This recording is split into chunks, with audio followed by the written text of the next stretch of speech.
Hola, soy Elena y en este vídeo os vamos a explicar los marcadores textuales. Pensaréis que eso es para subrayar y esas cosas, pero no, son unidades lingüísticas que se han vuelto muy importantes en el análisis.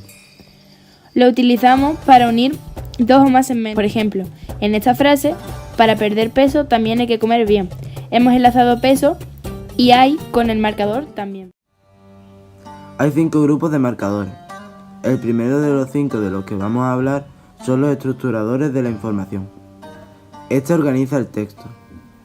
Dentro tenemos tres subgrupos que son los comentadores como pues bien, dicho esto, dicho eso, dicho lo cual, etc. Los ordenadores como en primer lugar, por una parte, primeramente, que los utilizamos de apertura. En segundo lugar, igualmente, en parte para continuar, etc.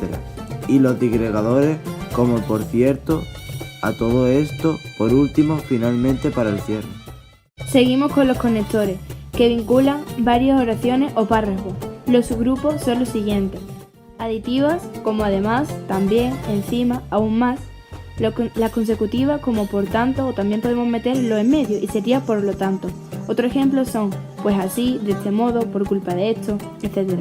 Y por último, contraargumentativos, en cambio, al contrario, a pesar de todo. Con los que podemos dar más información sobre una explicación, para rectificar algo dicho, para representar algo que decimos como si no fuese relevante, o para concluir utilizamos los reformuladores. Están divididos en explicativos, como sea, es decir, con otras palabras, de otra forma, etc.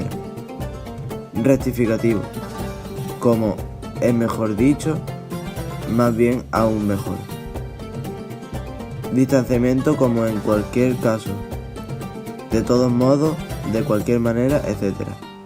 Recopulativo, como en conclusión, en resumen, en fin, después de todo. Lo que utilizamos cuando algo que decimos no tiene nada que ver con lo anterior se llama operadores argumentativos. Y este tiene el refuerzo argumentativo, como puede ser, en realidad, en el fondo, etc. Y los operadores de concreción, por ejemplo, en concreto, un ejemplo, en particular, etc. El último que tenemos es el marcador conversacional, que aparte de relacionar dos partes del discurso, también atiende al interlocutor. Aquí tenemos 4 subgrupos y cada uno tiene una utilización diferente como es normal, que voy a explicar ahora. El primer subgrupo se llama modalidad epistémica. ¿Para qué nos sirve? Pues para que el hablante señale el grado de certeza que tiene el texto. Por ejemplo, podremos utilizar en efecto, por supuesto, claro, desde luego. El siguiente subgrupo es la modalidad deóntica. Con esta podemos ver las actitudes que tiene el hablante sobre el fragmento. Ejemplos pueden ser bueno, claro, bien, de acuerdo. Seguimos con los enfocadores de la alternidad. Con estos marcadores son con los que nos damos cuenta de si de verdad una persona nos está escuchando o no. El hablante interactúa con el interlocutor con este modo. Por ejemplo, verdad, etc.